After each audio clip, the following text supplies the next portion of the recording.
What's going on? What's going on? What's going on, everybody? What up, though? It's your boy Wakamar in the building. As always, of course, Detroit Mail to the left. You are here at another episode of I.O.W. Sports. I think we're on episode 124. Sound about right. Yeah, sound about right. 124. We keep knocking these episodes down. But look, we will be going here for the next 45 minutes because we have a very, very special episode. For those who have been long-time followers, we did this last year where we had representatives for people who are doing podcasts or any type of sports product that is representative of those teams. Right. And we have two special guests with us here today. We have Lance Twidwell, part of the Spoken. He will be our Kansas City Chiefs representative. How you doing today, brother? Man, it's a great day, especially now that I get to hang out with you guys. My guy Walter Mar and Detroit Mel get to finally come out here with you guys on the show. It looks like you guys know what you're doing here, so I'm really excited to talk some football with you guys, man. Oh, Appreciate it. Appreciate it. Lance, take a quick second and plug to our audience all the product that you got going on, buddy. Absolutely. So since 2010, we've had what we call the Spoken.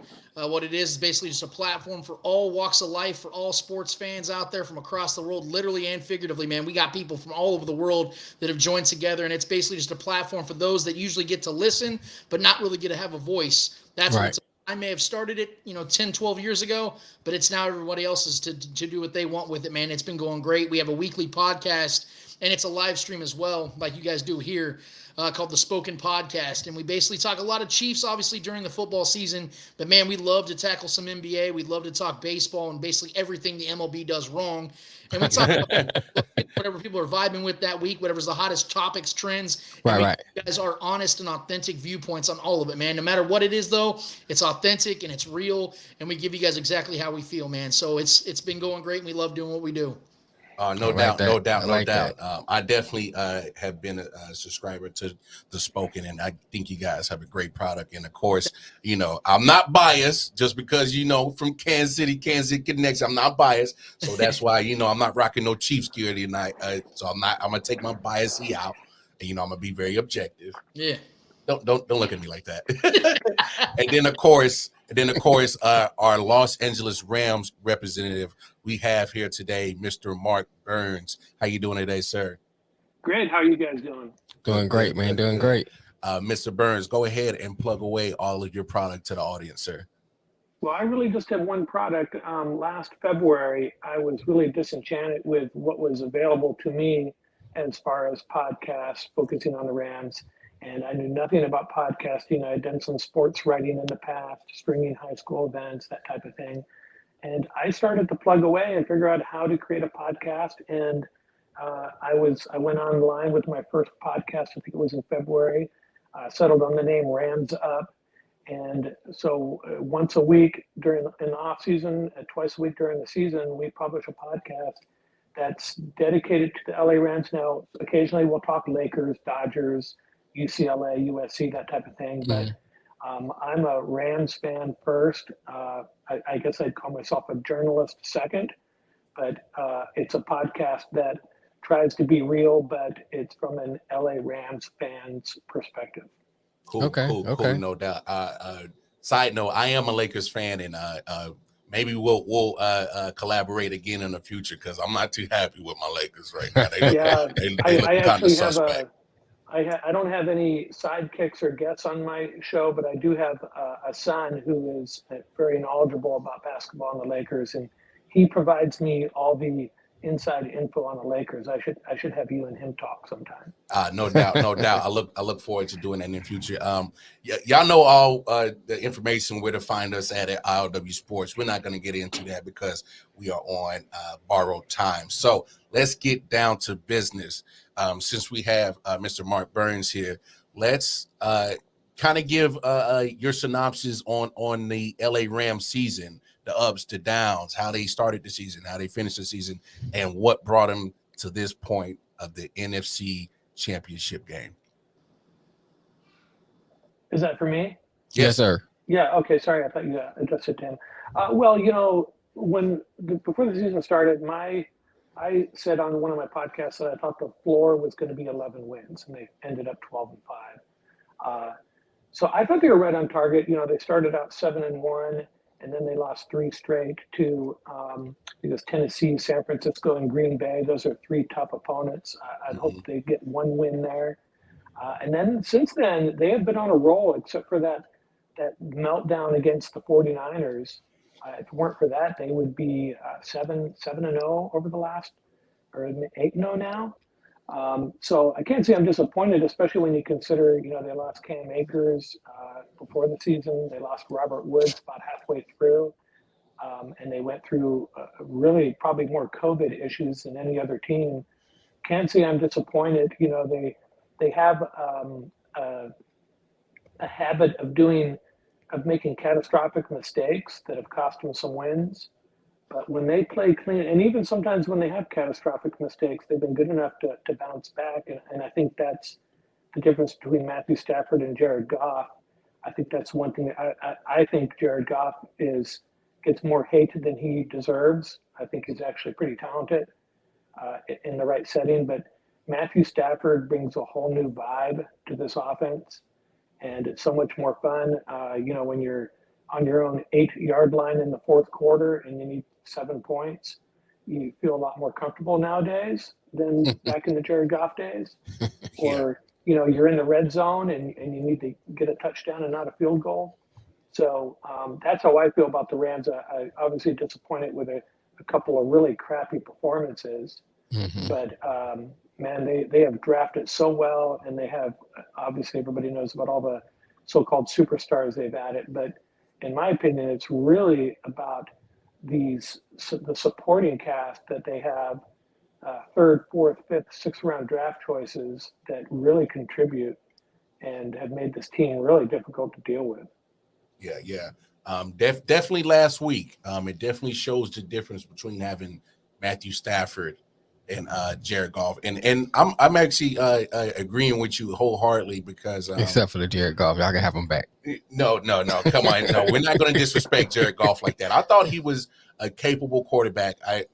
Is his arm talent limited compared to Matthew Stafford? Of course, I think that's a no-brainer.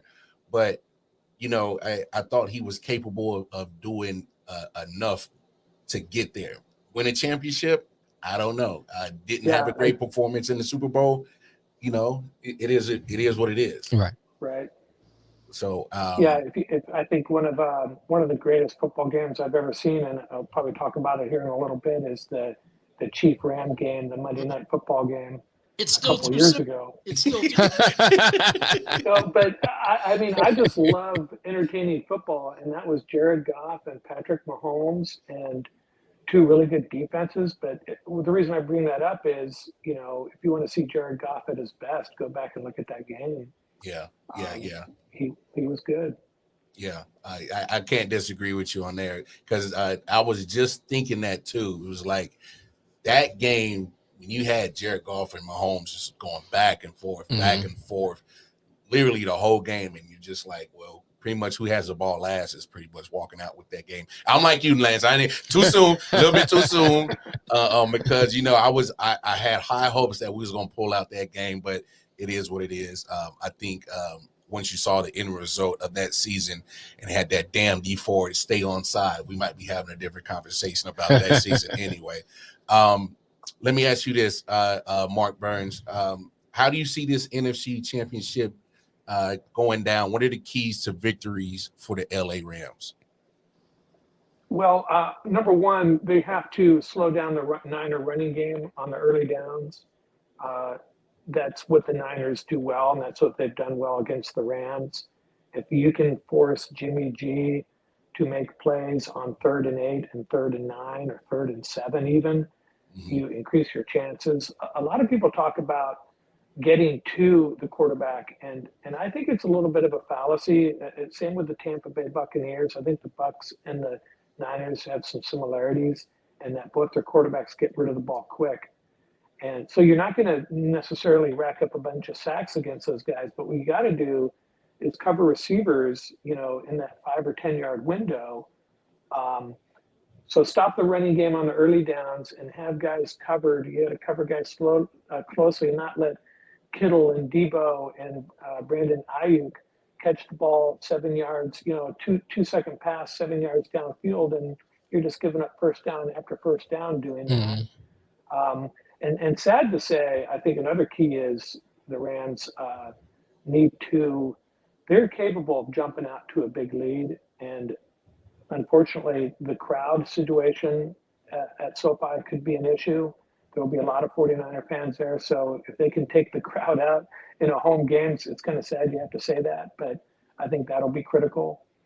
And they got to protect Stafford. The last game they played, I don't know what happened to the Rams' interior offensive line, which is usually pretty good, but they just got mauled up front, and the pass protection was horrible. So they got to do a better job protecting Stafford.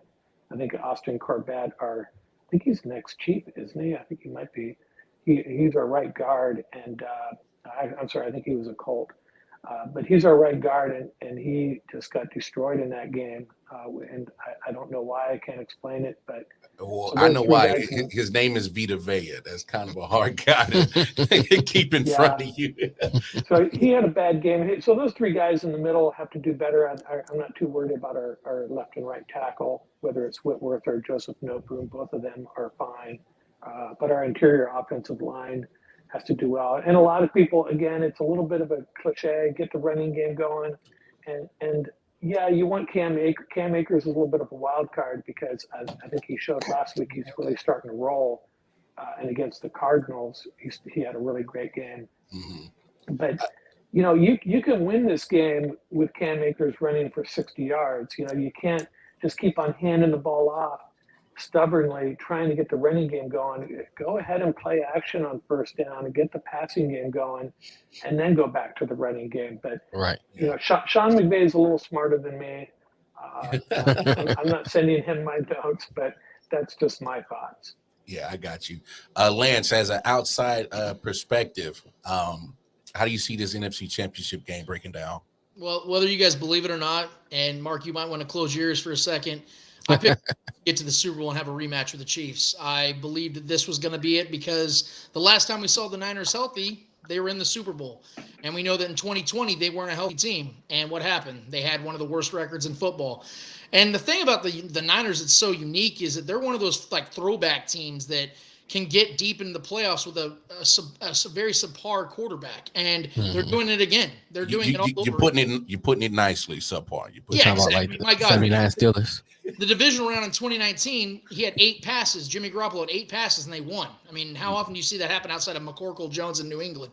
So you look at this matchup, man. I mean, I'm the biggest Matt Stafford defender. I've been defending him since his early age because I mean, who's lifting the Lions out of that dungeon, man? It's just not happening. And so he did everything he could, took him to 3 playoff appearances. They got smoked all 3 times. He had 5 touchdowns, but they always were the underdogs. They were going to New Orleans. They were going to, one of the big dogs, the Packers, wherever it might be. He finally has himself a formidable team. He finally has himself a genius coach in Sean McVay. I'm so happy for him. I'm so excited. But there's something about this Niners team. They just have the Rams number, man. McVay, to my understanding, has never beaten Kyle Shanahan. As long as he's been the 49ers head coach and he's been the Rams head coach. There's something about this, and Deebo Samuel is the guy that I told people to watch out for. This man is not a wide receiver. He's not a running back. He's man is a weapon. Player. The man is a weapon. And the clip is loaded, man, and he's ready to go. I know he's banged up, but it just seems like every single game the man delivers. And he fills so many holes. Nick Bosa, Eric Armstead, Fred Warner, these guys are ballers, man, and they get the job done. So I'm sticking with my prediction. I think the 49ers are going to pull this game out in a massive upset because the Niners or the Rams have so much riding on this, man. They could be the second consecutive team in NFL history to host a Super Bowl in their home stadium. And I don't think they're going to do it. I think they're going to come up short. I'm sorry, Mark. I love you guys out there in LA, man. I love LA. Every time I go out there, I have a blast. And I hope that if we run into each other, we have a blast together. But I got to stick with my prediction. I understand. Yeah. I don't think I'd call it a massive upset. I don't think that's another thing. People were calling the Rams beating the Bucs a massive upset. And to me, it was, flip a coin who's going to win that game. And I think I understand and I agree with you, almost everything you're saying, as far as the Niners having the Rams number. They're not a good matchup for the Rams. But when you go back and look at that last game, I mean, the Niners, the thing that, and I'm trying to be an optimist here, but someone had told me one time that if one team's playing for their lives and another team is sort of kinda, maybe not so much, the team that's playing for their lives is probably gonna find a way to win. And in that overtime game, the Rams jumped out to a 17-0 lead, even though the Niners were playing for their lives. And then a bunch of stuff went south for the Rams. You know, they lost both their starting safeties, and the crowd started to get into it. So that's where, I look at that and I'm saying, I think the Rams are the better team. I think the roster is better. It's just I agree, though, it's a bad matchup for them, but I still think the Rams have enough enough talent on offense and defense that they could easily find a way to win this game. It's hard for me to pick against them, but I totally understand where you're coming from. No doubt, no doubt. Detroit Mail, how you see this NFC Championship game? I too am a Matthew Stafford fan because, of course, he came from the Lions. So I mean, I follow Matthew Stafford all the way from Georgia. Yeah, and I'm proud of your objectivity because being a Lions fan is not too much, you know, brag about football. So, hey man, I always got Barry. Always got Barry. Yeah. You Lions fans hold on to Barry Sanders to the death of y'all. I hold on to Barry, man. Hold on. Matter of fact, the Lions won't do well until they rectify every last wrong thing that they done to Barry. So, hey man, let's look optimistic. They rectified with Calvin Johnson. So we might be looking good. But anyway, I think the key thing to me is for the Rams is to play clean. You know, they have a tendency, you know, to get up, get out, start early, and then things to start falling apart. You look at the last game, you know, whoever thought that Cooper Kupp would fumble. Yeah. You know, then the missed field goal. And then you look at Cam Akers fumbled twice. Yeah. So, you know, those are things you didn't think would expect to happen. I thought it was going to be a blowout. I thought 27-3. It's over. I was about to go downstairs and make something to eat and just chill until the next game came on. Yeah. But, so I think that's one of the things the Rams have to do. You know, if they get out early, just stay patient and play their game. You know, keep playing their game. Don't worry about anything else. Is that Nick down there? Is that Nick? Hold on a second. Let me click him in. No, No. That's not. Okay. Let's continue. So I think that, and then I think on the other side with the 49ers, you know, Jimmy G just can't lose this game. You know, and I think that's the key because he always find a way to throw a pick, you know, just do something to ruin the game. I think the Rams need to, you know, like I think Mark said, stop the run. That goes for Debo too. Yeah. You know, you gotta stop the run and stop those bubble screens because they're gonna run a lot of them bubble screens, a lot of those jet sweeps with Debo. Try to stop that. You stop that and you force Jimmy G to make plays, I think the Rams can win this game.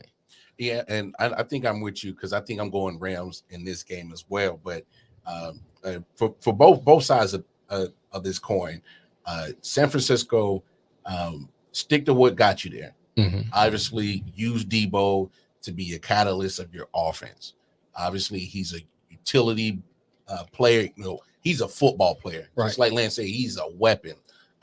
Matter of fact, if all means, man, I would line him up at quarterback and have him throw a slant to George Kittle. I mean, literally have him do worse than Jimmy G. Yeah.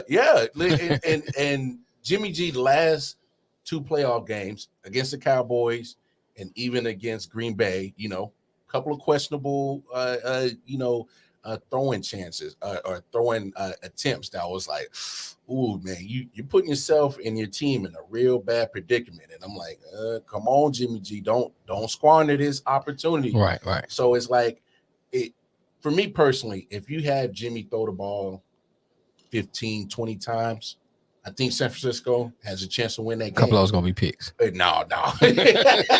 No, but I'm saying, like, you know, if he's throwing 40 attempts, it's probably a bad afternoon for San Francisco. Right. I mean, let's be honest. If he's throwing the ball that many times, it's probably not going to be a good ending for them. And on the Rams, you know, we talked about it on the show before. when you got Aaron Donald, who's going to take up a double team, sometimes a triple team, sometimes a whole offensive line got to stop him, and a running back, Leonard Floyd, Von Miller, you got to turn it up. That's your time to shine. Right. And they were able to bust up Tom Brady last night. Because a lot of times you don't get single coverage because Donald drawing that double team or sometimes triple team. They got to take advantage of that. Oh yeah, you got to take advantage of that. And if they don't get home to Jimmy G, it could probably turn the tide on that game for sure. But it's not always about the actual sack. Just pressure. We put that pressure on him, and especially with Jimmy G, he's gonna make a mistake. Oh, you call him Santa Claus? He's gonna bag up some gifts for the defense. He's gonna make a mistake, man. Hey, it's bound to. It's bound to. Yeah. So, I'm sorry. Go ahead. No. Go ahead. No, I was gonna say too. Another thing too is for the Rams, Stafford has a tendency because he has that big arm because he can make like I say about how Mahomes does sometimes. He can make those throws, but sometimes he has a tendency because he can do that to force passes. He don't do that. You need to stick to your game. If you have an open pass or if you don't, get rid of the ball. You have enough talent to come back up to the next set of plays and and make a play. To Mel's point, I want to add to that because that's a great point. Matthew Stafford not only led the league in interceptions this year, he led them in pick sixes. And we all know one thing about the 49ers, especially after watching that game in Green Bay, which was absolute snooze fest. They ended up winning a road playoff game without scoring an offensive touchdown. Go figure, man. Right. But see, they're opportunistic.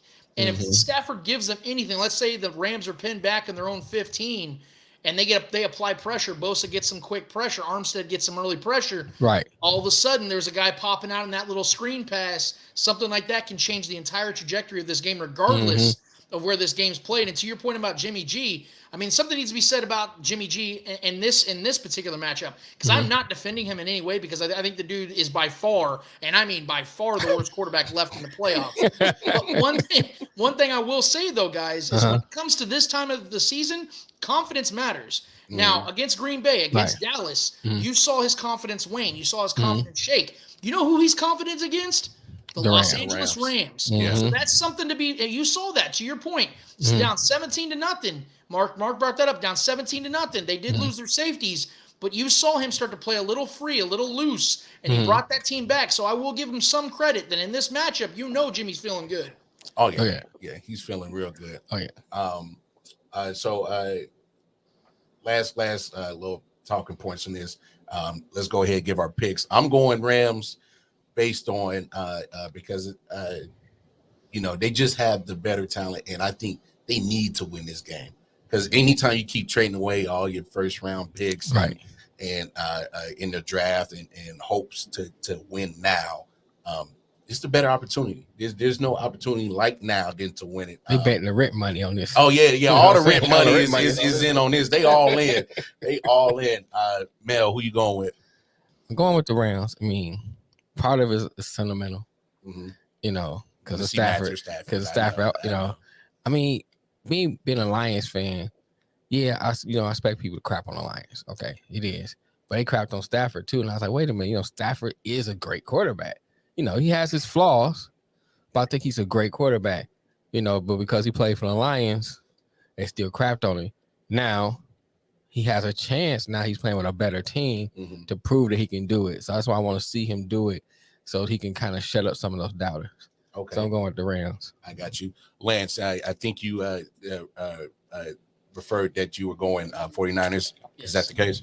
Yes, sir. And Mel, just for the record, I hope, because I'm a fellow Stafford guy, I hope he gets to the Super Bowl, man. But I just, like I said, man, the matchups are matchups, and matchups, right, they make fights. So I'm going to stick with my guys, the Niners.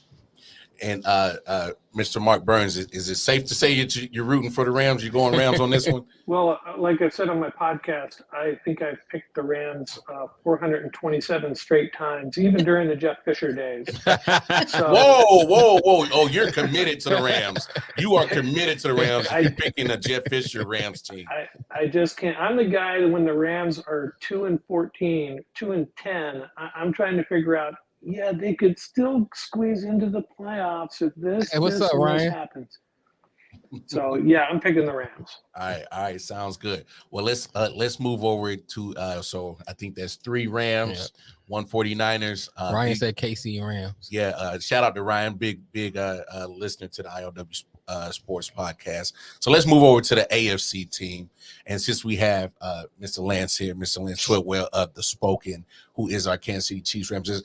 Before we get to that, I got to say for the people I reached out to be 49ers representatives and the Bengals representative, you just put some bad juju on your teams because y'all were part of the show. So I think it's going to be Rams and Chiefs in the Super Bowl. Hey, now that that's out the way, Lance, give us your breakdown on the Chiefs 2021-22 season, the ups, downs, and how did they get here to this point? Well, let me just put a little side note out there for the Bengals and Niners people that didn't decide to show up. Now I got to say Chiefs and Rams by 69 in both games. You know what I mean? I'm going to think of we're here, though. You know what I mean? We're here to talk, and me and my guy Mark are here to help represent. But, no, look, this has been I would say, and this is going to sound kind of off, but this has been one of the most frustrating seasons for me as a Chiefs fan in the Mahomes era because of the fact that coming into this season, man, we already knew what this team was about over the last couple of seasons leading into it, and they only got better in the offseason. They went and got Orlando Brown Jr. They went and got Joe Tooney. They had the best draft class in the Veach era. Brett Veach absolutely knocked it out of the park in this draft with Trey Smith, Creed Humphrey, Nick Bolton, getting those guys that are foundational pieces on both sides of the ball. So how in the hell did they start off 3-4? Well, it's simple, man, is that we all know that the NFL is a copycat league, and this league isn't stupid. And Patrick Mahomes is the golden child of the league. People are paying attention to every single thing this man does, and people were getting sick of him sunning people. People were getting sick and tired of this dude making people look like a fool and dominating every opponent he faced. I mean, even in losses, in his 15 career losses, you have to score 34 points a game to beat him.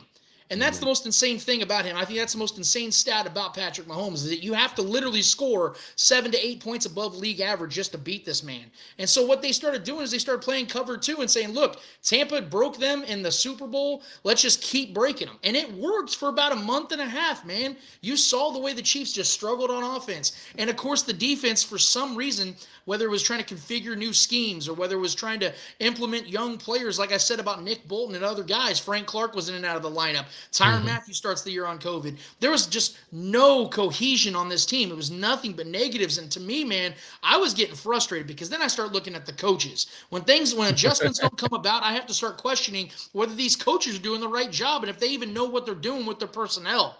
But little did we realize, man, that all it took, and not to take a script from my guy Nick Wright, who I love dearly, but it was the throw that we heard around the world, man, against Green Bay. An ugly game. One of the worst games of the season for the Chiefs. But what did Patrick do?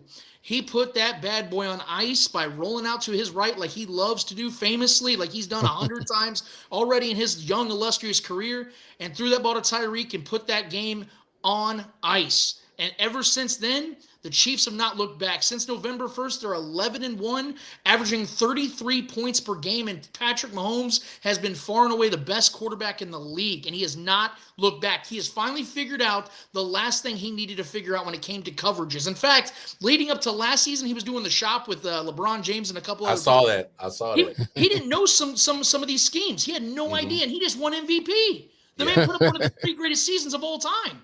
Yeah. So now that you know what he can do when he knows what the hell he's looking at, there's no comparison, man. He's a completely better quarterback, and now this team has followed suit. So not only has he emerged back as the best quarterback in the league, but now this has emerged back as the best team in the league at the same time. And now, without question, they are the deadliest team in the playoffs. They are, without question, if you look at the latest odds, they have a 43% chance of not only getting to the Super Bowl, but winning the Super Bowl. That is an extreme favorite by far over the Rams, which I think sit at like 31 or 32% as it currently stands. That's a significant advantage. It's been a long, grueling season, but man, when you are hosting 4 straight AFC championships, which no one else in the history of the NFL has even done 3, it's hard to complain at this point, man. I'm loving this. I'm basking in it. Has it been tiresome? Have I lost the 5 remaining hairs that are left on my head? Yep. But you know what, fellas? That's why football's so damn great, because we're sitting here and enjoying this, sitting here talking about these things and loving every second of it, man. I'm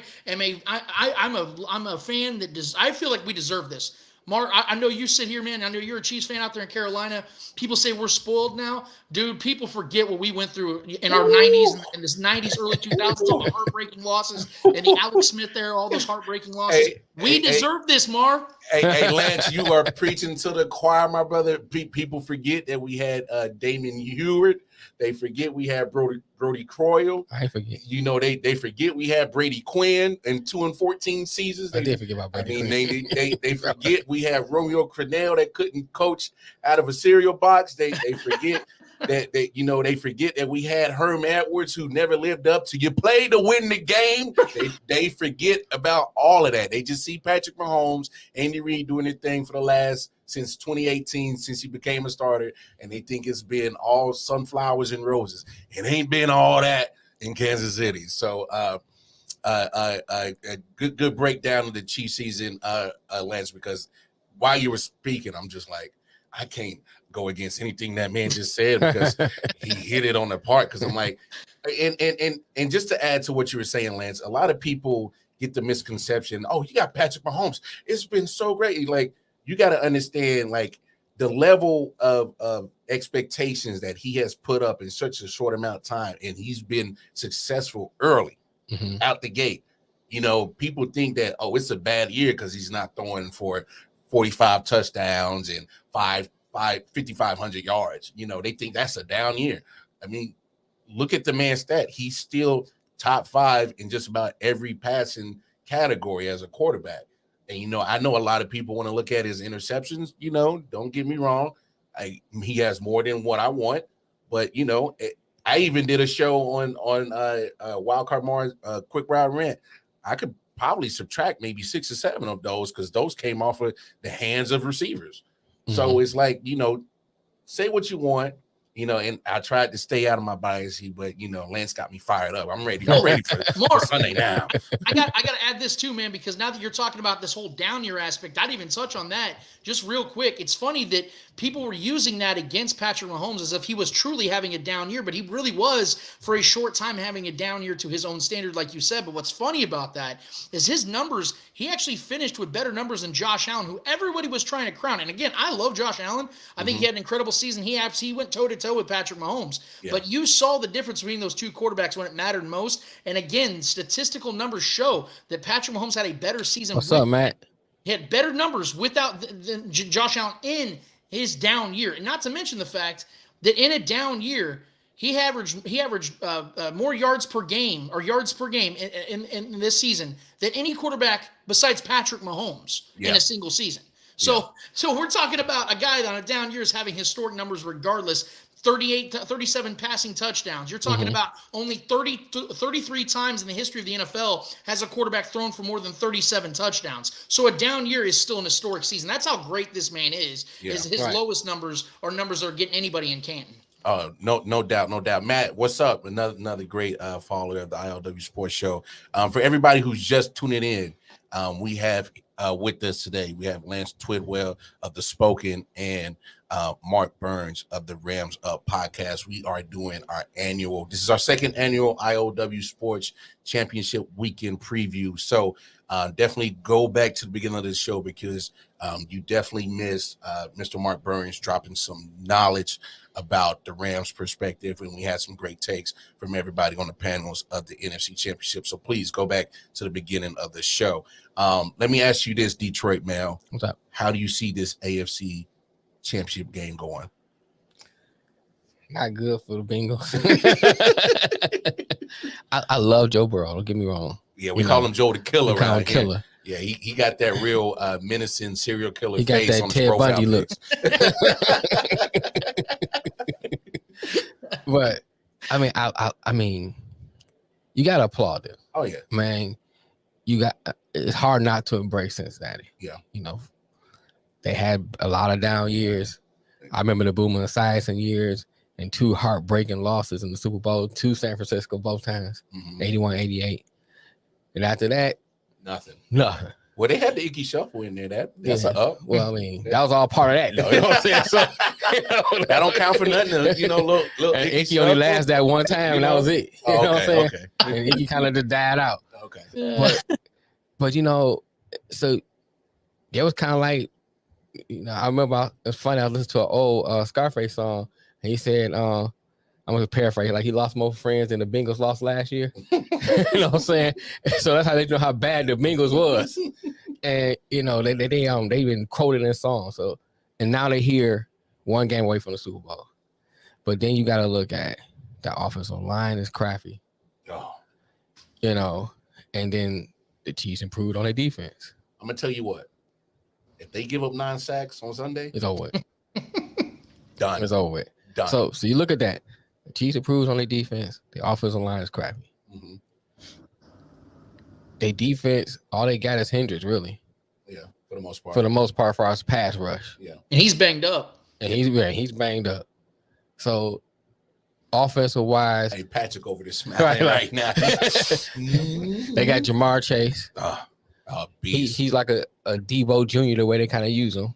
Well, they just started doing that in the playoffs against the Raiders. I'm saying, but they started using them like that. I got you. So they kind of got that as a weapon, but the Chiefs improved on their defense. Yeah, you know what I'm saying.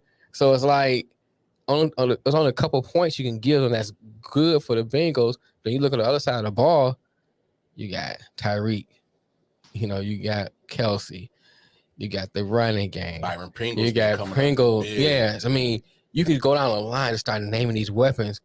How is the Bengals gonna stop that? How? Yeah. And it's not too many games you can go back. My memory not as good as it used to be, but that you can see the Bengals we score a lot of points. Mm-hmm. So it's like if the Chiefs get up on them early, it's a wrap. Yeah, it might. I don't see any way the Bengals can beat them. I mean, but they haven't they've been putting on some games. I didn't think they're gonna win anyway. Yeah. I can't see the Chiefs. I can't see the Bengals beating them. Yeah. I don't see it. Mr. Mark Burns, how you see this AFC Championship game going down, sir?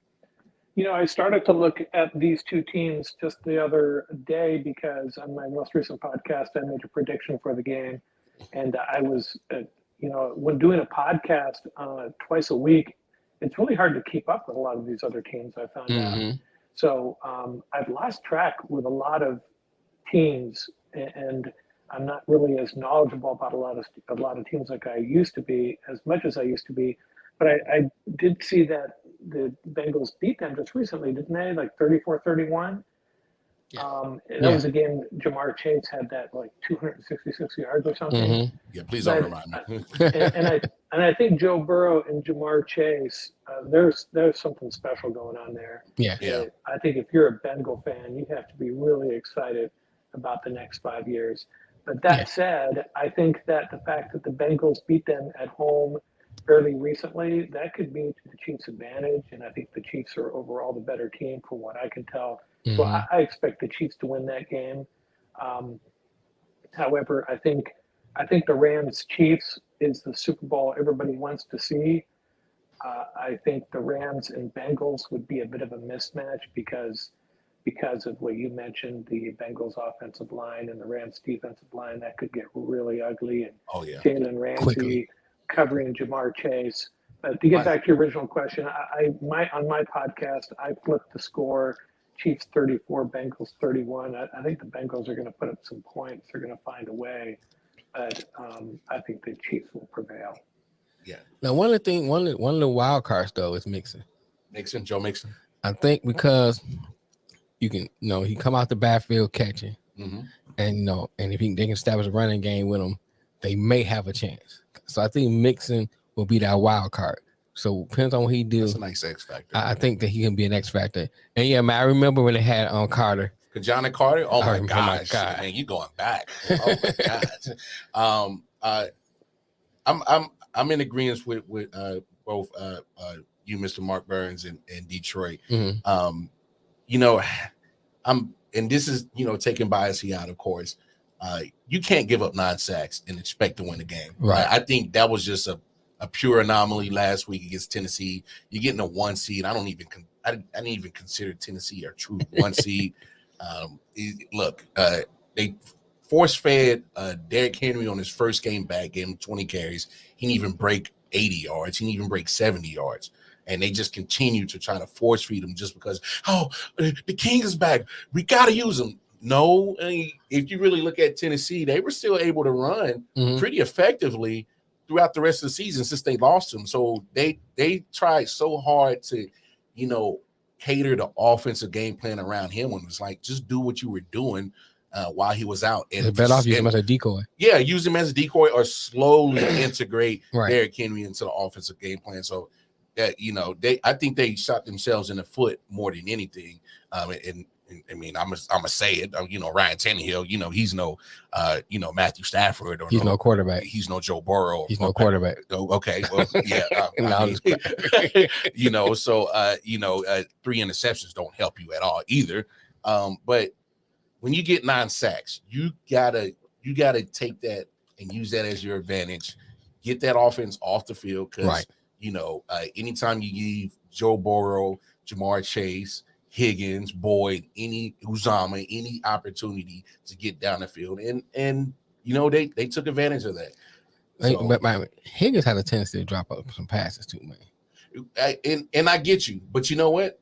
They're going to need Higgins this week because I'm under the belief that Spags looked at that Week 17 game again and said, you know what? We might want to do something about covering that Jamar Chase guy. We might want to do something about that. So, I'm under the belief that Spags is going to, probably rotate majority of the coverage to that side of the field. Mm-hmm. And so that leaves Higgins, that leaves Boyd, that leaves Uzama opportunities. And so if, what's the old adage is, I'm going to try to take your best weapon away and I need somebody else to step up. I mean, the Bills did it perfectly last week. I mean, before last week, of course, we're all sports fans. We knew who Gabriel Davis is, but I bet you like maybe 10% of America knew who Gabriel Davis was. Household name. They know him now. Just like Ajax, your household name. Yeah, they know him now. And so Buffalo did what they did. It's like, all right, you're going to take Diggs away?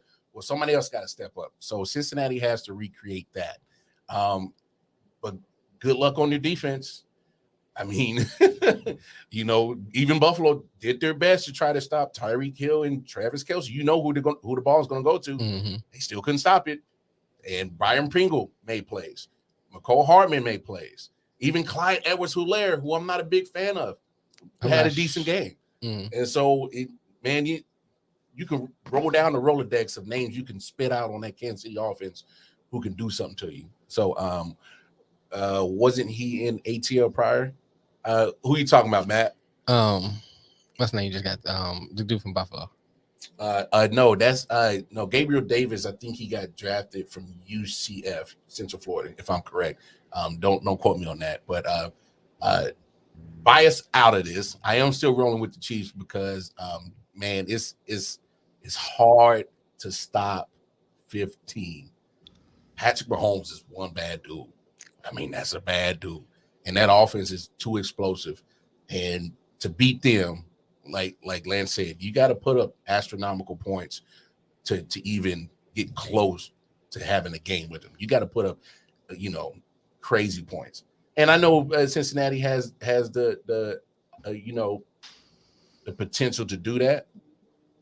Man, my key is I'm looking at the health of Tyrann Mathieu, so I'm definitely looking at that. Mm-hmm. He still hasn't cleared protocol yet, so I'm a little bit worried about that. And of course, as a Kansas City Chief representative, Mr. Lance Twidwell, go ahead, take the final word on how you see this AFC Championship game breaking down, brother. Wild card Mar, Detroit Mel, and my guy Mark in LA, who's been a fan of the Rams even back in the Jeff Fisher days. We just had to cut Nick Foles, who ended up winning the Super Bowl with the Eagles 2 years later. Look, in that Week 17 matchup, I don't mean to take away anything the Bengals did in that game because Joe Burrow and Jamar Chase were otherworldly, and they should have been the reasons why they won that game. Yeah. But if you saw the way that officiating went down, man, you know what I'm talking about. Then in that second half, the Bengals had 4 scoring drives that had third and fourth down stops that were continued by bad penalties and no calls and no false starts. Now, I'm not trying to be one of those blame the ref guys, but that is about as close as it's ever gotten for me. So that's that tasted not only us fans' mouths, but those players' mouths. And we know that the Chiefs are one of those teams that do not forget stuff like that. They get their revenge, and my God, are they on the revenge tour. Now, when it came to that Titans and Bengals game, I call Ryan Tannehill hell no, because that dude is hell no. I would never want him as my quarterback. Not even as my backup quarterback. I wouldn't want him looking at film.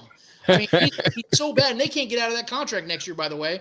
But the point is that he gave the Bengals 3 extra possessions with those picks. Right. And the Bengals still couldn't eclipse 20 points. Mm-hmm. In fact, if you go back to the Raiders game, if it wasn't for that dead ball touchdown that the Bengals were gifted, they have back-to-back 19-point games in the playoffs. Mm-hmm. Joe Burrow is averaging about 248, 250 passing yards per game in the playoffs with only 2 touchdowns and a pick.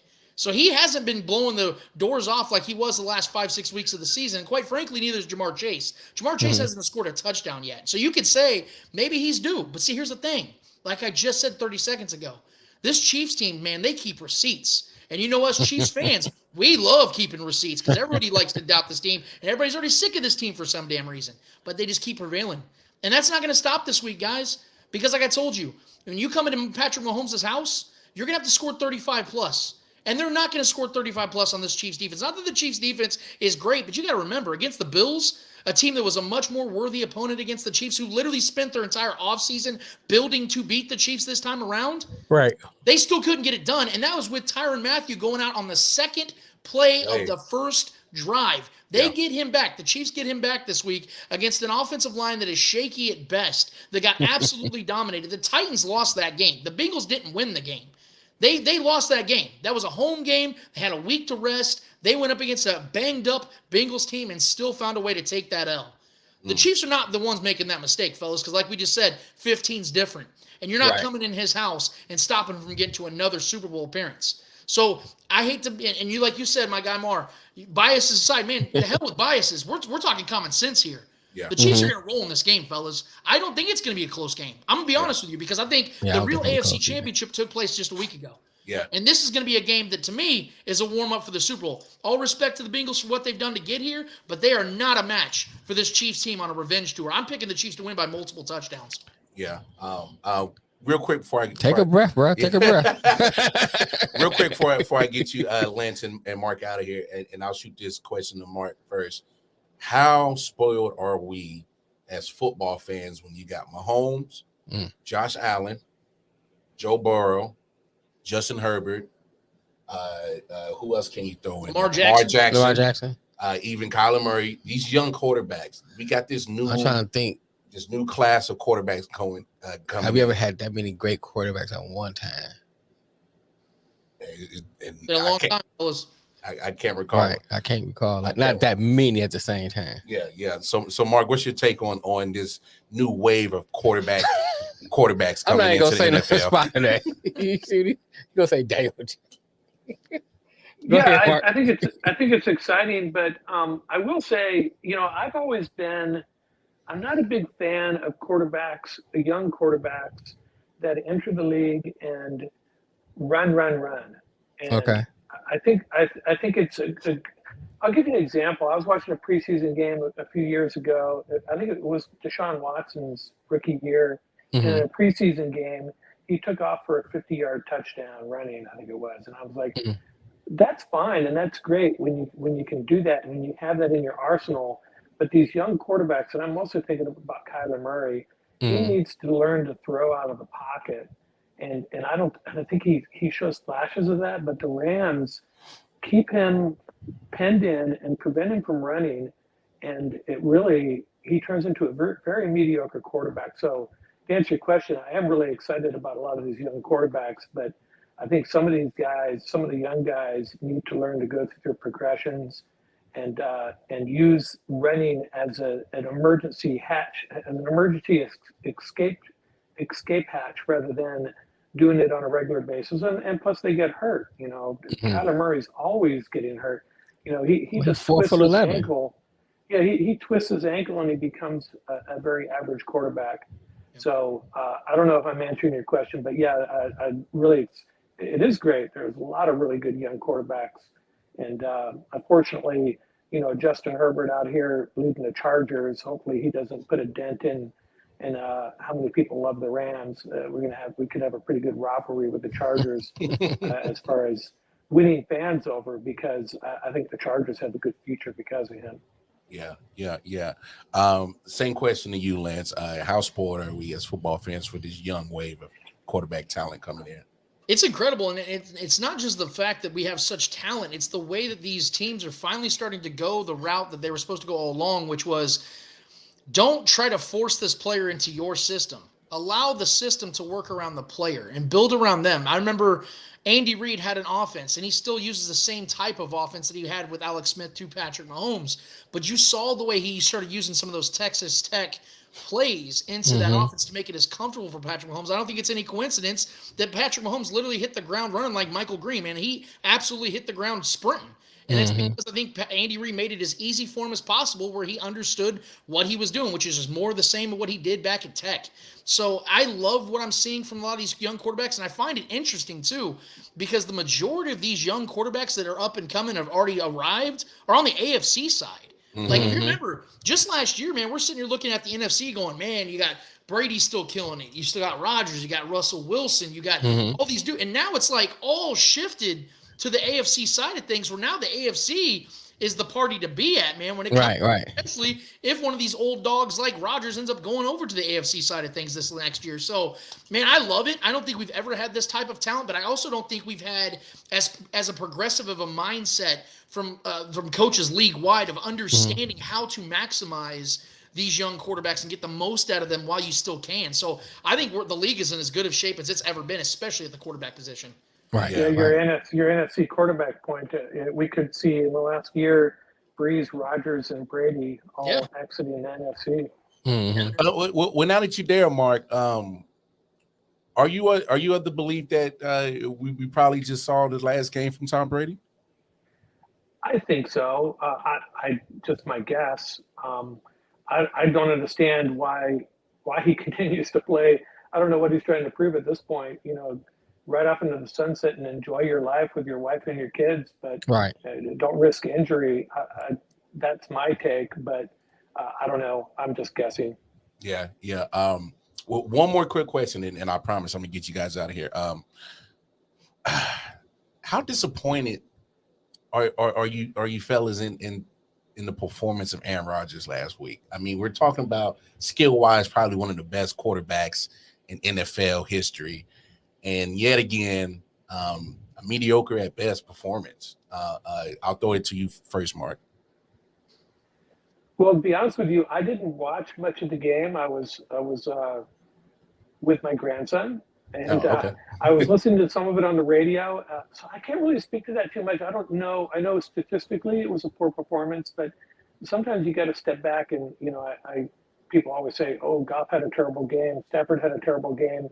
And without knowing what's really going on the field and are watching very closely, are there drop passes? Are there routes being run wrong? Or is the defense stepping up? So I don't know. I'm more disappointed in the distraction he's made of himself over the last 6 months.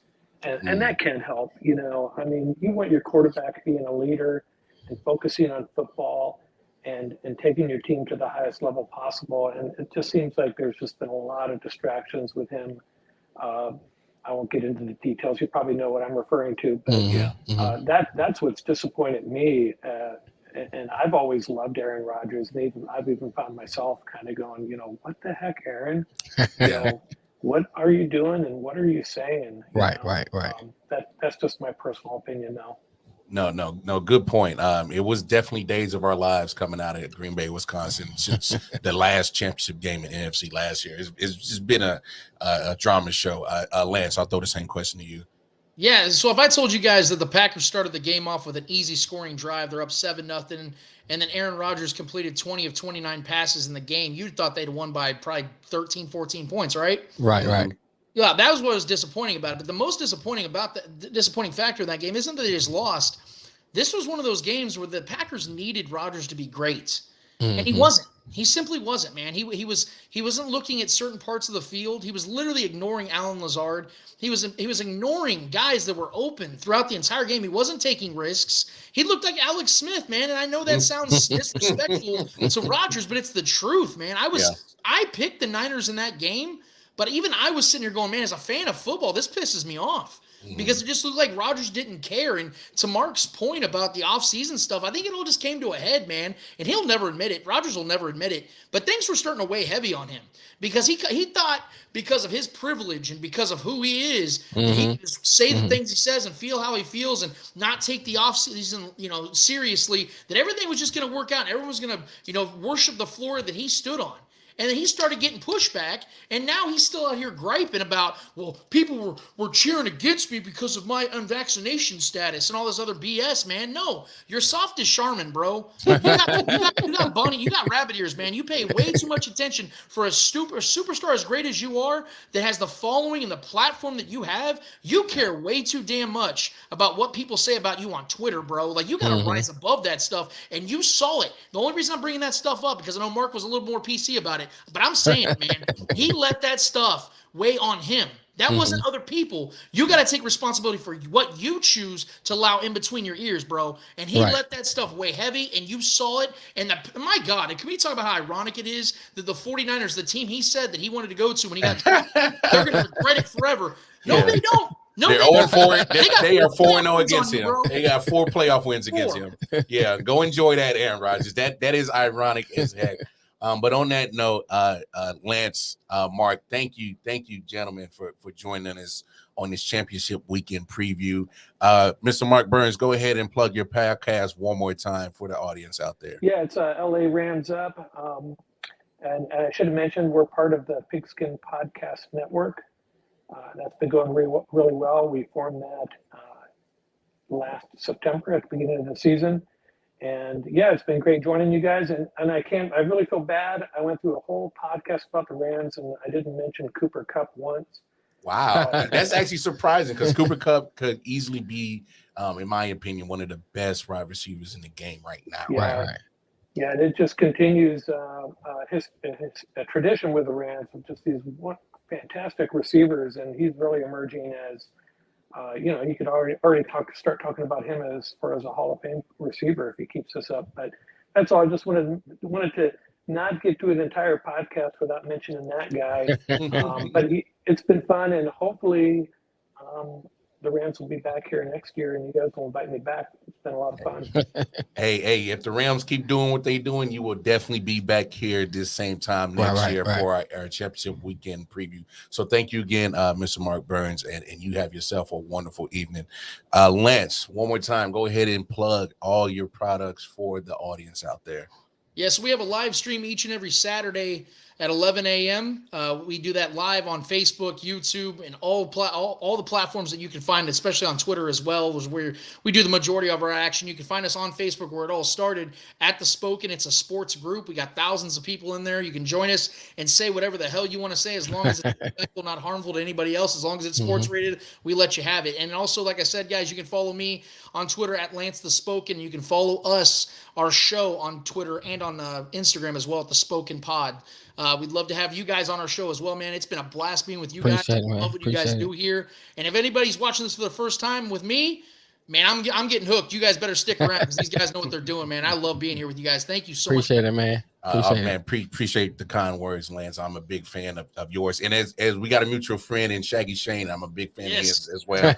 So again, thank you, Lance. Thank you, Mark Burns. Appreciate it. And we're gonna let you guys go, and hopefully, hey, maybe we could collab in the future. And you gentlemen, have yourself a wonderful evening. Okay, have a good one. You too.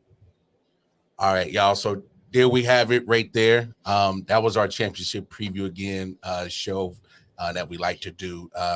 But before we get off, let's touch a couple topics. Okay. Detroit Mail.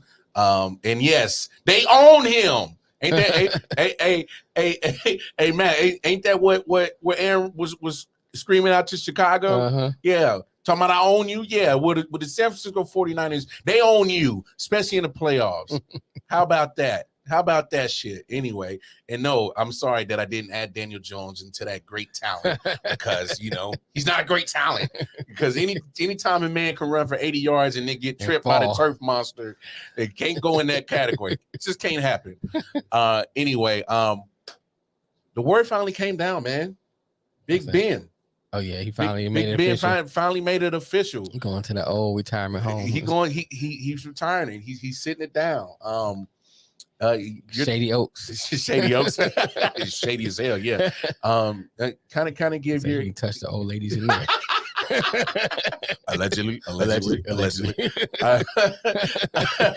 That's my quarterback, man. Nah. We ain't doing the TO for Daniel Jones. That's my quarterback, man. Spiking women's drinks up in the retirement home. No, kind of give your takes on overall career. I mean, I enjoy watching Ben. Mm-hmm. I did, man. I mean, not the last few years, but yeah.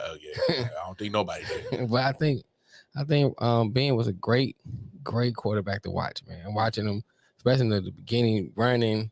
You know, you seen people climb up on like a tree trying to take him down. I mean, Ben was great, man. 2 Super Bowls. You know, it's quarterbacks that play all their whole career, Dan Marino, and don't get a Super Bowl. Yeah. So 2 is great. Yeah. You know, he had a great career. He just suffered for what a lot of these athletes suffer for is not knowing when to walk away. Yeah. Just walk away, go out on top. He wasn't a Kenny Rogers fan. So. Right.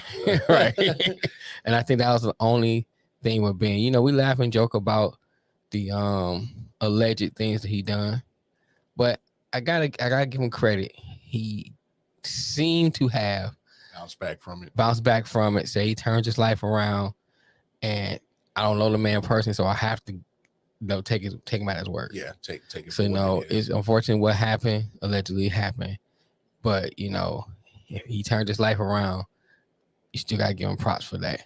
You know, it's funny that you say that because go ahead. And not to mean to cut you off. No, go ahead. If Ben is able to research his career after alleged situations, and there was a civil suit and settled out of court, so y'all can take that as you want. Right. That gives me hope that Deshaun Watson could do the same thing.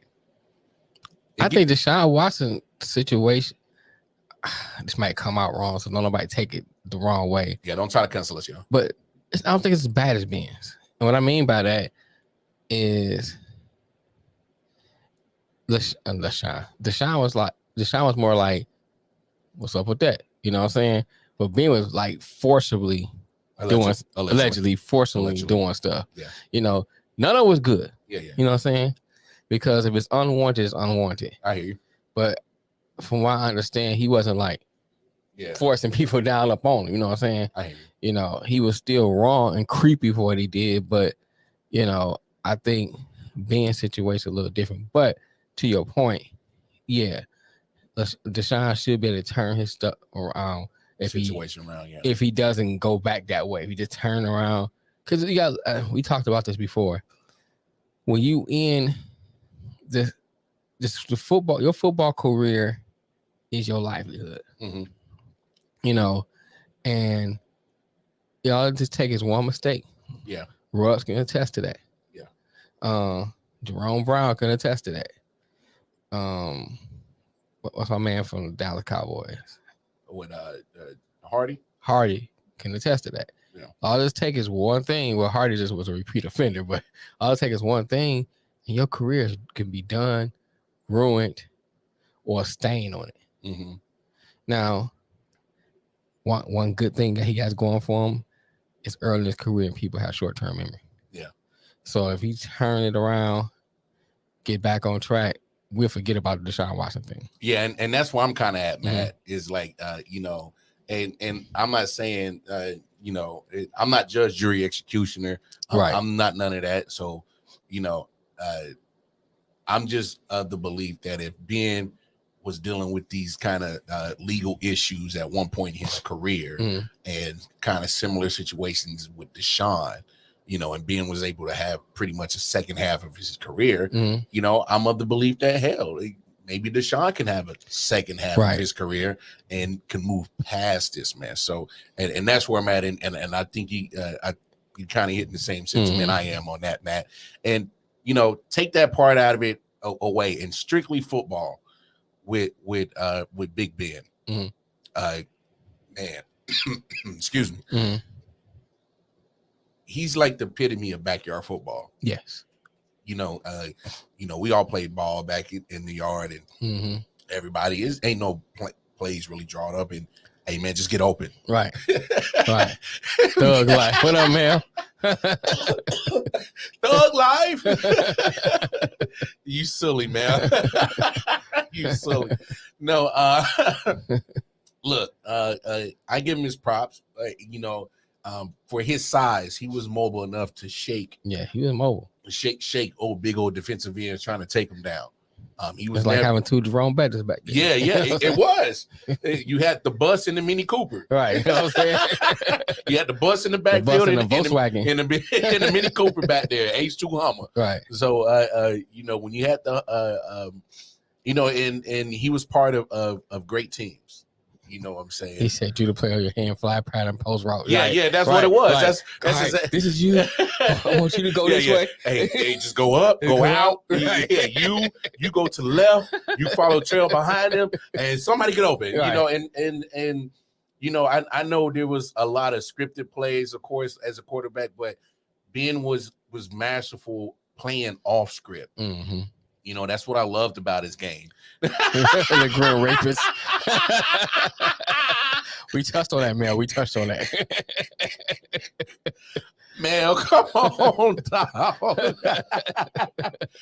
No, we touched on it. Look, you can't ignore that part. That's part of it. It's part of his legacy. You cannot.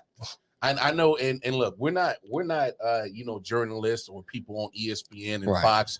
We're gonna say it like it is. So we're gonna say it like it is, and majority of those, corporate entertainment companies, they're not gonna touch it, and they're gonna shy away from it. Mm-hmm. But as realists, as human beings, you can't ignore that situation. You can't. I'm just saying is if he was able to have a second career, then we should afford Deshaun Watson that same opportunity to have a second half of his career. So that's why I sit on that. But just football alone, I love watching the man play. I'm like you. Shoot, Deshaun Watson started something out there. I've been trying to go to side follow now. Stop. See. I'm here for the Deshaun Watson special. You got a good old rub and tug. You know what I'm saying? Yeah, y'all got it? She said she gonna tuck my thing from the back. I ain't never had that before. I'm trying to see what that be like. Some of that. I'm telling you stuff from the back. You know what I'm saying? Trying to see what that feel like. But no, just football related. The man is I know he is crazy, man. He's crazy as hell. Look, can't take nothing away from him. When you thought you had the Steelers beat, he was one of those quarterbacks. Right. If you gave too much time, he'll make you regret it. Yeah. He was good for that. He was good for some comebacks. Right. I mean, I'm pretty sure there's a lot of players that love playing with him. Mm-hmm. And probably not so much. But I mean, and here's the thing, man. I'm not a Steelers fan. Yeah. I mean, I don't hate the Steelers like some other people do, but I enjoy watching Ben play, man. Yeah. I mean, I think Ben was fun to watch. Like you said, he had the ultimate, backyard player. I enjoy watching him play, and he gave us some great games. He did. And when you played against him, you never can count him out. Yeah. I just wish he would have walked away sooner. Oh yeah, That's I am my only thing. I am 100% in Leave agreement these with women that alone. sentence. That's it. That's all. Ask for permission, motherfucker. Right. Affidavits. Ask for permission. Yeah, Right. consent, bro. Anyway, figure the word out. Anyway, no. No means no. No don't mean maybe. It's yes or no. It's no No in between. No, you can't have Steelers Ravens rivalry without Ben. Right. Oh yeah. You know what I'm saying? Yeah. You can't have AFC North Pittsburgh Steelers football without Ben. Right. He fed that character of that city, of that team, and now, is he the last of the old school football? Last of the old school football, Yeah. as in quarterback? Yeah, well, represent because Nah, not till Brady goes. not to Brady go. I don't count Brady. What you mean you don't count Brady? I mean Brady. Here's my thing. Brady is old school by age only. Oh, you talking about like that rough and That rugged play. football. I'm talking about the play. Okay. He old school by age only. Okay. I'm talking about the style of play. Okay. I hear you. Yeah. Where it's more like old school. Sometimes make a play, just make a play. Make a play, smash mouth, hit you. That kind of. Okay. That's fair. That's fair. Because well, I don't know. Because Sunroof Drew is gone. I don't know. I think Matthew Stafford got some toughness in him. He might be the last dawn of Yeah, I like can say top that. football Yeah. players. He played with a broken back, so Yeah. I don't know if I can do that because I injured my back and I just had a brother down. Man, man, a pull muscle in your back, man. A brother I done had it. Trust me, I know. A brother is 86 in this bitch, dog. You talking about? I was like, baby, can you get the ice? I can't I was move. on a pull back. That's when I was married, trying to get it in with a pull back. You had to lean it to the side. You screaming, she screaming.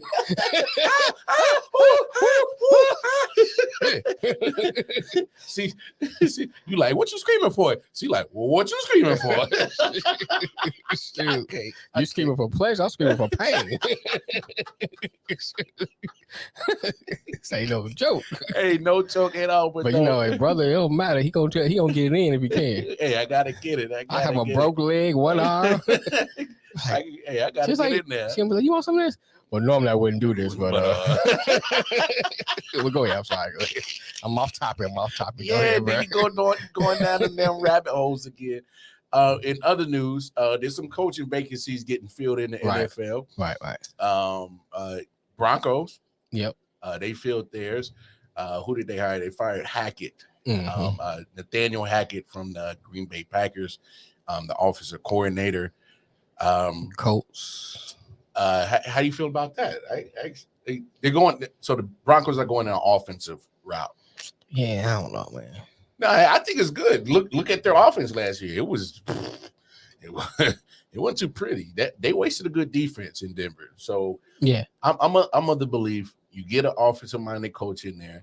You got Tim Patrick, Jerry Jeudy, Cortland Sutton, and they had a great running back rookie Javonte Williams. I mean, their offense was pretty good. Noah Fant. They just need to get rid of the quarterback. Well, obviously, but I'm thinking that Hackett being around Aaron Rodgers. I'm not saying you're going to get Aaron Rodgers,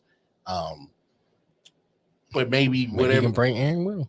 Ooh, how do you think that will work out, though? Hey, man. That might work. It is Aaron Rodgers, though. It's Aaron Rodgers. I mean, Aaron Rodgers on Denver makes that team a definitely contender. Yeah, but here and look, I agree with you. He automatically feels that quarterback problem. He gonna have a little better competition to face. That was gonna be my point. So that's something you have to consider. But at the same time, the other teams have to consider that too. You can't just say put it on him. Give him a stick of work. Sit down, Mel. They giving Bishop Sycamore coordinators head coaching job. They went to the Motel 6 and got you. Come on. You ever coach offense? Right. No, but I played Madden. Good enough. Good enough. Come on. No, I hear what you're saying, but if Aaron Rodgers goes to Denver, he makes that team better. At the quarterback position, no doubt. Elevates the team. Yeah, automatically. But Russell Wilson, whoever. Since we talking about Aaron Rodgers, but I'm seeing you saying Patrick Mahomes twice a year, Justin Herbert twice a year, Derek Carr's no slouch. If they keep him. Hey, first of all, Raiders would be stupid if they get rid of Derek Carr. Just saying. They got rid of Mike Mayock already. Yeah, but that's Mike Mayock. I'm saying there's no guarantee on keep that coach. Well, first of all, Mike Mayock was an NFL Network analyst. He never deserved a GM job anyway. I mean, I don't think Eric Mangini deserved a job. He was coaching. You know what I'm saying? But he coached before. But I'm saying, like, if Raiders get rid of Derek Carr, the only reason you get rid of him is if you replace him with Aaron Rodgers, Russell Wilson, or Deshaun Watson. That's it. Otherwise, it'd be pointless to move off of him. Wait, I still play Super Tecmo Bowl. I'm qualified. Hey, somebody go give my man Matthew a job, man. Hey, look, let me tell you something. Hey, being a Tecmo Bowl that genius. Tecmo Bowl, that Bo Jackson's ridiculous. It's like you couldn't even stop him. I'm like, come on, man. Hey, that was the point of it. Ridiculous, man. That was ridiculous. I was like, you ever play the old? Not Gossard. You ever play the old college game with Charlie Ward? No, that's a little bit before my time, bro. You play my boys to get old Florida State. Yeah. Charlie Ward, you will be tackling him, man. How your arms around? He falling down. And still throw the he ball. throwing a 100-yard touchdown. You like, what the fuck? This nigga ain't Superman. Somebody go get my man Matt a job, man. Right. He's qualified. Like I said, they hire anybody. Yeah, hey, they hire anybody. I forgot to ask Lance this question because the Bears obviously just got a new GM. Yes, and Poles, who came from Kansas City, but they just hired Eberflus. I don't know if I'm saying that right. From the coach, defensive coordinator. He's going to Chicago. I don't care. Yeah, he's going to Chicago. So I don't care. Yeah, but he's a defensive coach. Are you surprised by that move? Yes. Yeah, I am. I thought they would go, and you going from the two that you had there before to this. I don't see that as an upgrade. I think you have to go a big name or semi-big name to replace them. Yeah, especially in Chicago. Because here's the thing: if they was riding Nagy, who kind of went to the playoffs with twice with Trubisky, now you bringing this, who never been a head coach before, in the defensive court, into this position, it's not gonna last long. Yeah, in Chicago, not gonna give him a chance. I don't think that was enough. If you bring in a big name. What did I say? No, I saw that too. He says, when I see that they were seriously considering McCown as a head coach, I just gave up. Right, because whoever considered him as a quarterback need to be shot. Anyway. So yeah, I don't see this as a good hire. I just don't see it as a good hire, man. I don't like the hires because the defensive side of the football for the Bears isn't the issue. It's offensive side. It's offensive side. You need somebody that's gonna get in there and work with Fields and develop them. Well, not just Fields, work with the whole offense. Well, I'm just saying, because you had that rookie. Well, he's not a rookie now. Yeah. But I'm saying, but he still got this young quarterback, raw talent. Talent is there. Say what you want. The man's talented. However, he needs to know how to form that talent into the NFL now. You gotta hone his craft. You gotta hone it. You know what I'm saying? And I can't see this coach coming in from the defensive side, teaching them how to hone this. Now, who's to say they might get a good quarterback coach? I got to see who their offensive coordinator is going to hire. Yeah, that's what I'm curious. I don't know if they might get Jim Bob Cooter or somebody. Not Jim Bob Cooter, not the Cooter.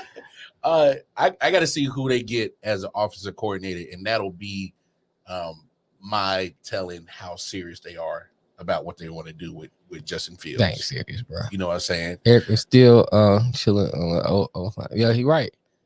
Yeah, I wouldn't see him get be enemy. And here's my thing, Matt. They just hired your GM, the Chicago Bears did, from Kansas City, Ryan Poles. And so when I saw Poles got hired, I'm like, oh, he's got to be bringing Eric Bieniemy in. You know what I'm saying? So that's still another telling thing. No, but we said this before.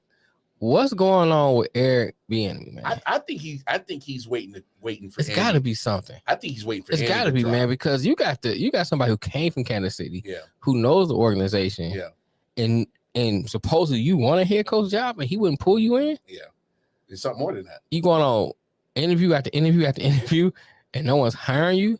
So are you just going through the motions just to say, okay, I'm out here, but I want to, like you said, you just stick with KC to wait for Andy to retire? Yeah. Or maybe he's just not as good as we think he is. I know he was said he was waiting for the right job. And Matt, I think that right job is Kansas City. Because it to me, I don't know, man. No, I'm not saying you're wrong. I'm just saying I only see that or the other alternative. He's just not as good as we think he is. Eh? You know, and I'm just putting that out there. I'm not saying, you know what I'm saying? It's got to be one of those two things because you got somebody from KC, and they didn't bring you, and you're supposed to be an offensive genius, and this team needs an offensive genius over there. Eric Bieniemy would be great for Chicago right now. That's what I'm saying. To me, I thought that was the writing on the wall that Eric finally got his job because there's a familiar person, a familiar face, just got the GM job. I was like, there you go. There's Eric's job. And he goes Eberflus from Indianapolis. So okay, here's another caveat to that too. Yeah. Well, maybe not a caveat, but another point to that. Okay, if he's waiting for the job, why not just say that's what I'm doing? Why is it such a big secret? Why just say, you know what? I'm gonna stay here with Kansas. Even you want to wait for that job, I'm gonna stay here with Kansas City. I like where I'm at. I'm in a good position. Blah blah blah. Why go on an interview after interview? Why go through the motions? I hear you. Maybe it's a test the waters, see what my value is.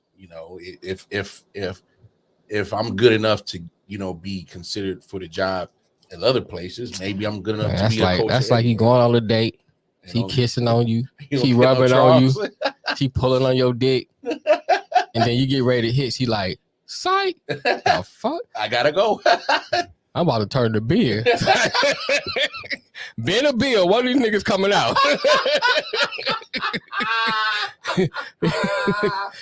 Force appeal. Which one you want? The thoughts and views of Detroit Mail is of his and his alone. They do not reflect the ideas of I.O.W. Sports. Got the Quaalude this bitch. Detroit Mail is a fool on his own, and I can't control his mouth. And I can't mute his mic. So yeah, you make us sleep to a giant, nigga. We rubbing on my dick. Shut up. It feels as the future QB. He needs someone to coach him up. They'll cut me off, say. No, literally. Yeah, Matt, you're right. I'm of the same belief. That's why I don't understand why Chicago hires a defensive coordinator. And here's a caveat for when you hire a defensive coordinator. You obviously are going to have majority of your focus to the defensive side of the ball. Right. It's what you're familiar with. Yeah, you're familiar with it. That's my thing. It's like, okay, we both work in the kitchen. Yeah. Although we're able to cook most things. I say most things because I don't know everything about cooking. You know what I'm saying? But we're able to cook most things. You put something in front of me, I probably can figure out how to cook it. But there's certain things that I've done over and over again I'm familiar with. You stick me in there, like I've done breakfast so much, I can do it with my eyes closed. Oh, yeah. You know what I'm saying? I could flip an omelet and all that with my eyes closed. I can run a line with my eyes closed. Yeah. It's why I'm familiar with that. You know what I'm saying? So it's like, but you asked me to cook some damn German food. Like bacon. I know how to bake. Yeah. I can bake. I can bake you a cake, but it's not my specialty. Yeah. It's not my main focus. Yeah. If you're with me, you get a cake. You know what I'm saying? Ain't gonna be no duff cake. Ain't gonna be no. It's not my main focus. So that's my thing. It's like but if you're talking about doing weddings, and I've done so many weddings and stuff like that, I'm doing my eyes closed. Yeah. So it's the same thing. If you know defense, you may know offense, but defense, what you're familiar with, it's gonna be your main focus. That's what you're familiar. You go to what you're familiar with. Mm-hmm. So my thing is, if you are a Chicago Bears organization, you should know what your deficiencies are. Yeah. And you know that you have this could be potentially rising star in a quarterback on your team. Why are you not doing the things to help them? Now, I'm going to transition to something because this kind of makes me think about what I heard what the owner of the Giants said. I don't know if you heard, it's a Mayor, what's his name? Mar. Yeah. He said, Daniel Jones. I'm not ready to give up on Daniel Jones because as an organization, we failed him. Yeah. He had a crappy offensive line. We didn't get the tools in front of him. He had different coordinators over and over again. So we don't know how good he can be but he's willing. So first of all, he's admitting to that. Yeah. And he's saying we're willing to give him the tools he needs. Mm-hmm. Now going back to Chicago. If I am in that organization, you should be willing to get the tools that you need to help this young quarterback and your offense. Yeah. And somebody who's a defensive coordinator, and you had the enemy supposedly who you seen, worked with, seen do his work. Why you not bringing him with you? I don't know, man. I'm just confused by that one. Yeah. To me, the truth is going to be the truth in the pudding for the Chicago Bears is who they get in as offensive coordinator. Right. So we'll see. They got a GM now. Mm-hmm. They got a head coach. We'll see what Eberflus. We don't care. We don't care. But He still, gonna suck anyway. look, he got he has a huge task on He finding does. the right offensive coordinator, the right offensive mind to go in there and help a very failing offense. Here's the thing. I want to use the Detroit Lions as a guy here. I don't think that their head coach is the greatest head coach. Mm-hmm. I mean, time would tell. But you know one thing I do like he did? He put winners around him. Mm-hmm. So he can have something to lean on. Yeah. Now, that's why I suggest Chicago do it. We don't know how good he can be as a coach. Everfuse, Everfools, Everfresh, whatever. Everfool. Whatever. Everest. Right, Everest. A rapper. right. Jump around. So anyway, you know what I'm saying? But put tools around it. Make sure you build good people around you to help you push that organization. I mean, that's the only thing I can see that can help him. Because right now, it don't look good to me. Mm-hmm. But if he put people around him, maybe it'll work. Yeah. Well, we gonna wrap this show up. Shout out to Mark Burns again of the Rams Up podcast. Right. And shout out to Lance Twidwell again of the Spoken for being our Kansas City Chiefs representative and our LA Rams representative for our championship weekend. And I know I have to say this because we in a cancer culture. Those were just jokes earlier. Yeah. They jokes. You know what I'm saying? They jokes, y'all. Don't be coming trying to cancel, brother. No, we trying to cancel us. But no, I definitely want to shout out those two gentlemen again for joining us on the show. We try to do this. This is our second time doing no problem. this. No problem, Matt. Oh, no problem, Matt, that you was late to the party, man. I'm being honest, man. Hey, you want to go back to the beginning of the show? We had some great talking points with both Mark Burns and Lance Twidwell. Great. This is our second time doing our championship weekend preview show. Mm-hmm. We'll do many more this same time around this time of the NFL season, and hopefully, if all works out, y'all might be seeing them again next year, and the year after that, and the year after that. But look, on behalf of them, thank you again. Appreciate it for joining the show. As always, y'all can follow us on Facebook, Instagram, Twitter. Please go over to our YouTube page at I.O.W. Sports Network. Mm-hmm. Hit that like, share, subscribe button. Hit that bell notification. Ding. Yeah. It lets you know every time we go live or drop any kind of shorts, whether it's the Wild Card Mark Quick Wild Rant or the Money Line with Nick Shine. All right. I know Detroit Mail has a little short in the works, so y'all keep your eyes and ears out for that one. And look, man, episode 124 is in the books. Shout out to you short tees. Hey, shout it. It's your birthday. We gonna party like it's your birthday. Anyway. We don't even fuck. It's your birthday. No doubt. Definitely come back Monday. We'll have some results for AFC and NFC championship games. Super Bowl. Yeah, we'll preview the Super Bowl after that. And then just, stay tuned. We got a lot of great products coming out from the I.O.W. network, as well as our sister podcast, I.O.W. podcast. And we just going to keep churning. And look, y'all come check us out Monday, episode 125, God willing. It's your boy Detroit Mail, Wildcard Mar, and we signing off. It's been real. Peace, y'all. Peace and love.